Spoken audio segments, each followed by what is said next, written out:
Well,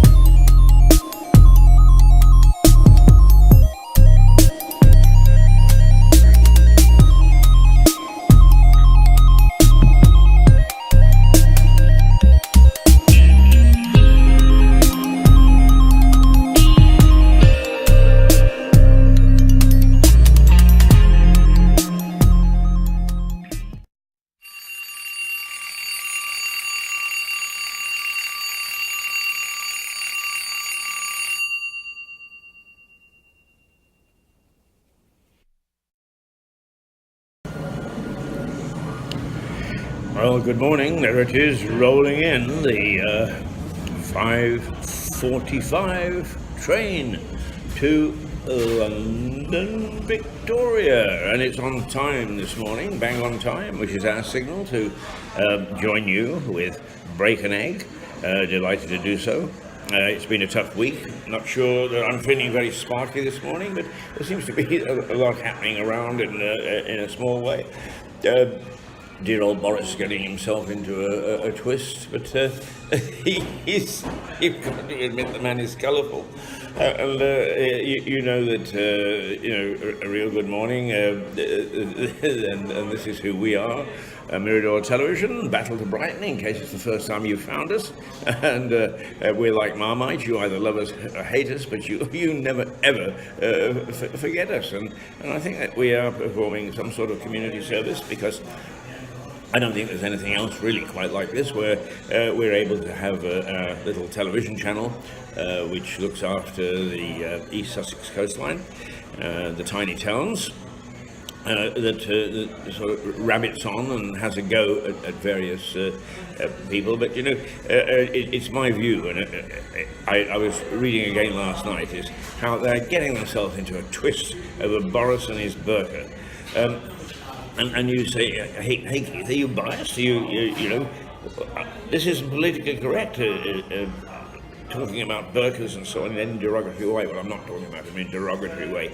But the thing that I find fascinating is I spent 2.5 years in Kosovo, which is 98% Muslim, and you weren't allowed to wear a burqa to school. You weren't allowed to wear a burqa in the workplace. You only saw burqas occasionally on the streets. 98% Muslim. They resolve the issue because they see it as something that's a civil question and not a religious or a social question. They don't get their knickers into a twist over it. We do, and I don't understand why sometimes, why common sense can't come into play. And that takes me really to the travellers. The people in their caravans who descended upon Ringmer, and a coordinated effort by councils and the police and the local MP saw them off. And one lady who I can't wait to meet her, actually, because she must be charming. My guess is that she's in her mid-20s, and she sent a text one day and said, it's nice to hear an old geezer like you talking about things that appeal to us youngsters. Well, old geezers like me, we have thoughts and feelings and so on, even if they're getting to be old geezers. And she's quite delightful. But basically what she said is, well, what's all the fuss about in Ringman?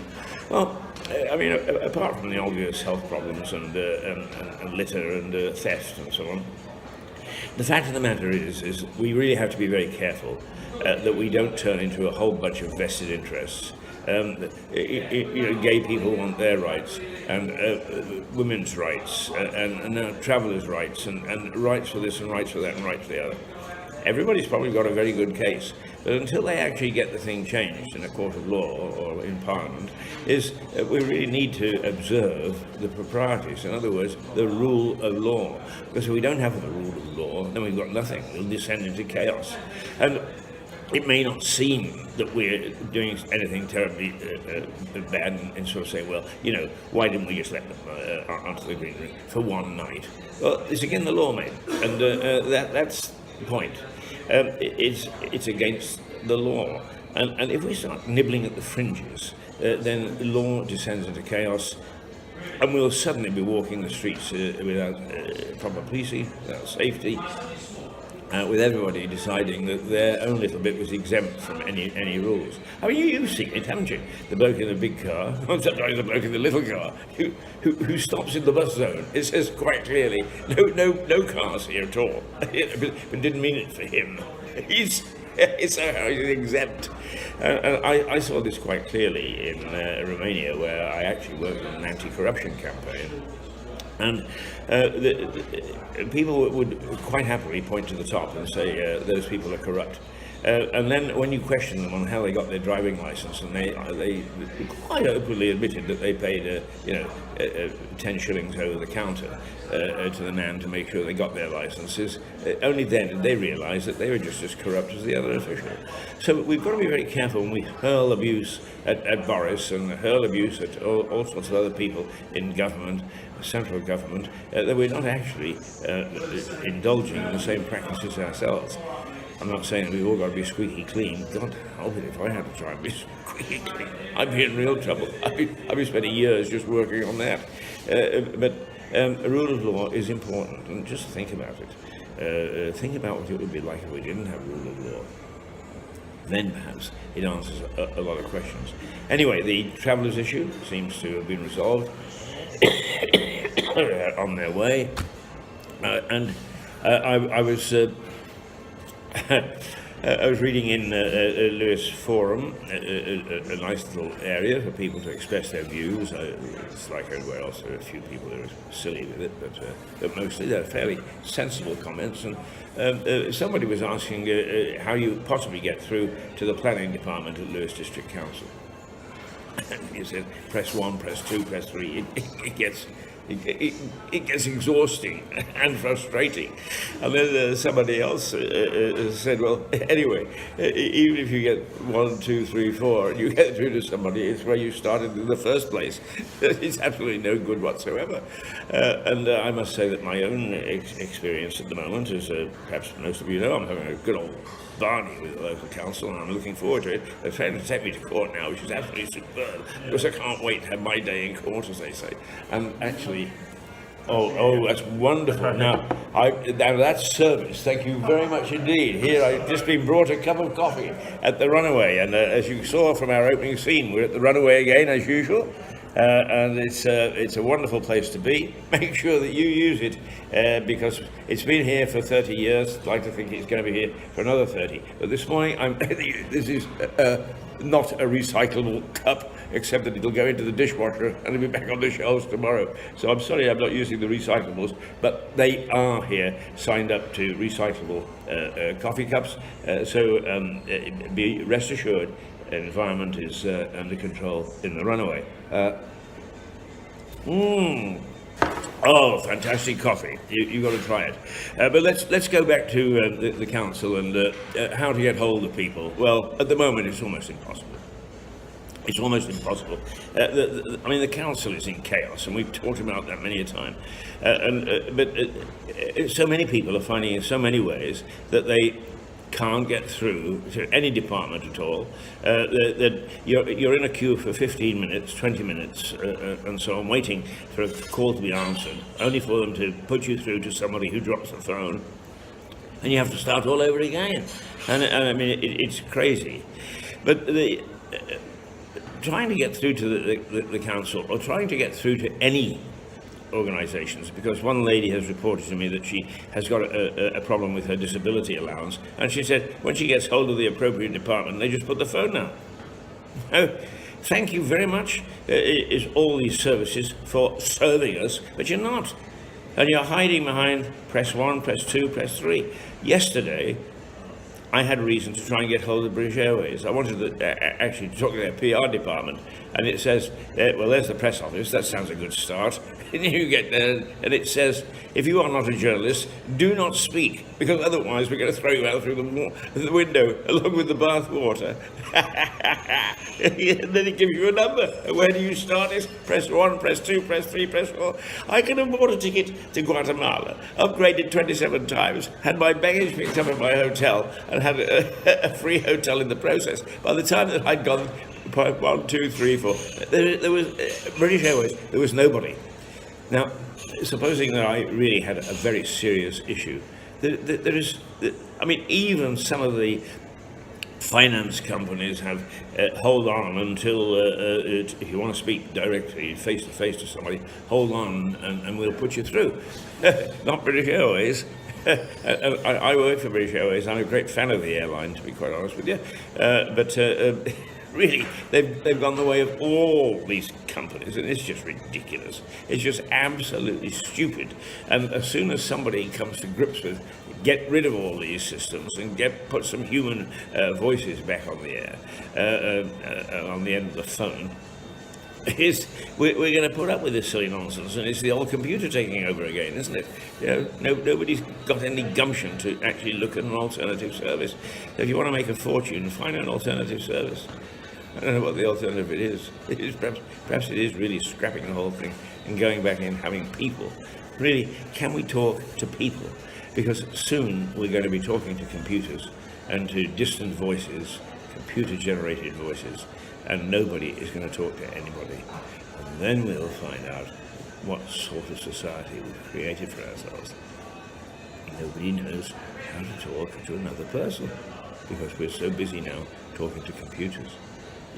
I'm old enough, probably is going to affect me in my lifetime. I do worry for the next generation and the generation after that. Because to me, this is a serious, serious problem. As a matter of fact, getting serious indeed. But I'm sitting at a table, and I'd forgotten that the runaway was so innovative. And a few months ago, they started a designated table for people to make new acquaintances by simply sitting and having a chat to one another. Wow, fantastic! So close up your laptops, put away your mobiles, they're out at this table, and keep those mouths moving. Remember, a chat a day can keep the blues away. And what a great initiative, except, of course, I've done exactly, there's nothing like somebody who hurls mud, because I hurl the mud, and then I get it hurled back at me because I say, doesn't mean me, does it? Because I do my broadcasting from this table, so the very least I've got is a phone on it, and I'm talking to the phone. All right, I think I might just get away with it because I'm chatting to you. But what a great idea, and if you come into the runaway, head for this table, because you just might find people sitting here just slavering over the very thought that they could talk to somebody, rather than press 1, press 2, press 3. The train on platform 3 is there. Oh, dear. We're in a mess, aren't we? We're in a mess. So this is where I am this morning, and I would hope that you would drop by. It's a great place. It's just a great place. And if I may say so, they don't pay me for a commercial. This is me speaking. It is a wonderful place. I've been coming here for 28 of those 30 years, and I've always been treated marvellously, but also it is a great place for chat. It is a great place to get new friends and talk to new people. And a few years ago, we used to have a red-eye brigade here when we all went on the very, very early train. And John Dunn got hold of it because we would talk in the runaway, go on the train, sit in separate seats, not see one another until the next morning. And he did it on our 15-minute friends. And even if they're 15-minute friends, it's a lovely way to do things. So if you are traveling or you're going to an organization and you want to,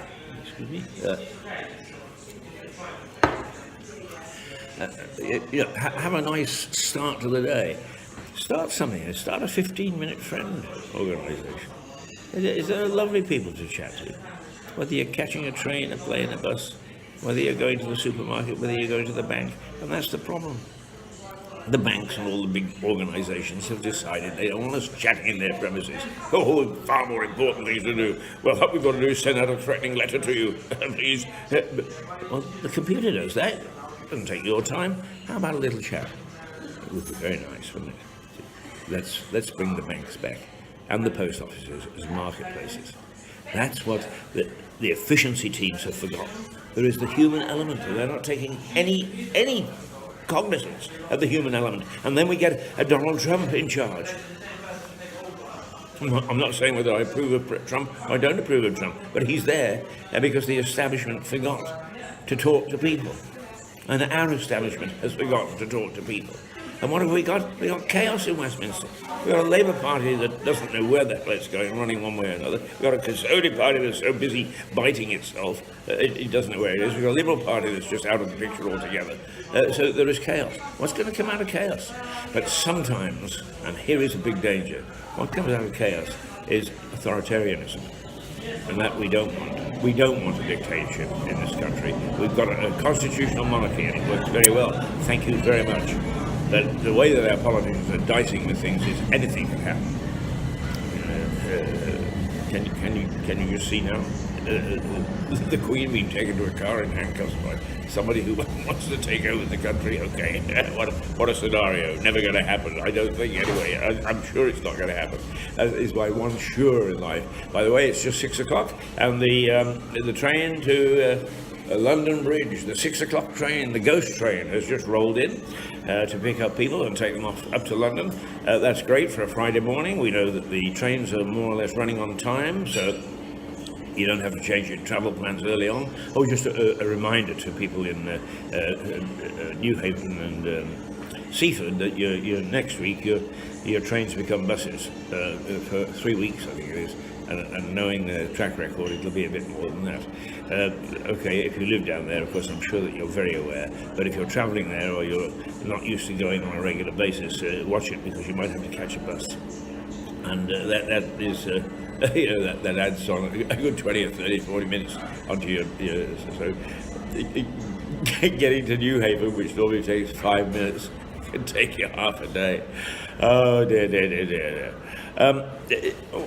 Just before I go, I mean, there are lots of things that I would love to talk about. A duty of care.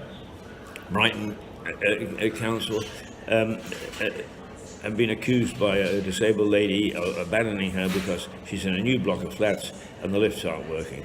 And the lifts aren't working, according to the experts, because it's too hot for them and they're buckling. Nobody thought about that, did they? Went, oh, dear. But anyway, she wasn't able to get out for 2 weeks and everybody forgot her. Now, those are the sort of things I think that we can expect from duty of care, as it's known. And the council should do something about that. It's all very well done, Keith. You've started up the way that perhaps sometimes you despise others for, is the council should do something about that. Well, council should do a lot of things. And the fact that they're not doing it at the moment is up to us to spur them to get back on track quickly. There is something called, I'm full of disappointments. There's something called, with the politicians locally, called a scrutiny committee. And I was assured that the scrutiny committee had got new members, that they were going to scrutinise what's going on in the council. And actually, a contact was made and they were going to talk to me. Not a dicky bird from them, not a dicky bird. Oh, the only thing is I've got this threatening letter from the Council Mount Court, of course, and I've looked forward to that. I check the mail every day to see if I can get that. I can't wait. I got a very good legal team anyway. Which, if you look at me, I don't have a lot of money to do it, but I do have people who believe in justice and the rule of law, and the fact that the council is breaking down should be taken to task, should be made a national issue, and I hope it is made a national issue. Excuse me if I take a sip. My mouth is getting dry, and as you can tell from the speed at which I'm speaking now, as I'm getting excited, and I'm 3 minutes really over my limit this morning. So just very quickly, two things. First of all, vineyards. There's going to be a bumper crop. And English wines are really on the comeback. They're being used at Buckingham Palace, they're being used at number 10, they're winning blind tastings in the rest of Europe. It's it started with the Romans, and it's had ups and downs in terms of its history, but Sussex wines are great wines.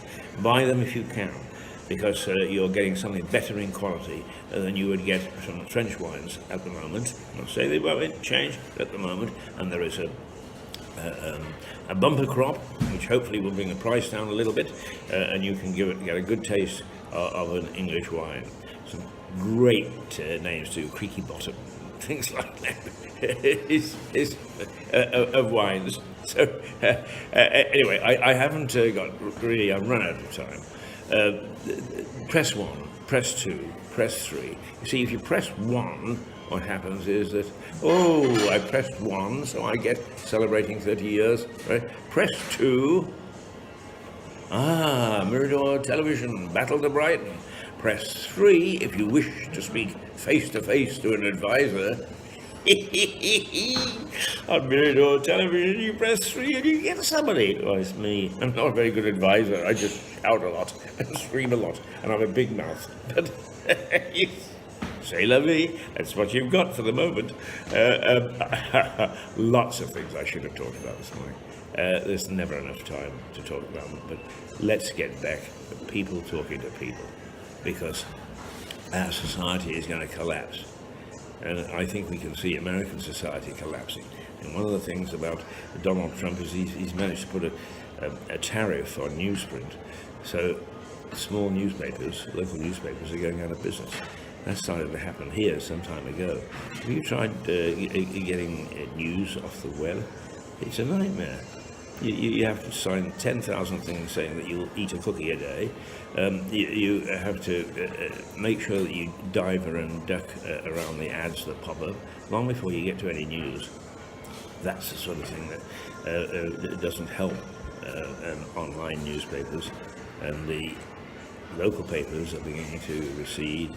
They're cutting back in number, and really what it does is it leaves a gap. If you want to see me as the Donald Trump of local television, by all means do. It leaves a gap for people like me to come in and start to yell and shout the odds. But what I'm really trying to do is to get citizens' movements and to get the institutions which reflect us, support us, lead us, actually are doing their job, which they are patently not at the moment. I better go. I've got a long day ahead of me. I hope you've got a long day ahead of you, but I hope it'll be filled with joy and happiness, because it's Friday, TGIF, and tonight we can go to the pub and we can have a pint and say, oh, that was a dreadful week, but it's over. Okay, I'll talk to you on Monday morning, and I'm going to take the weekend off. Actually, I shall spend it trying hard to improve our service to you. Until then, Keith Hayes, toodle pip.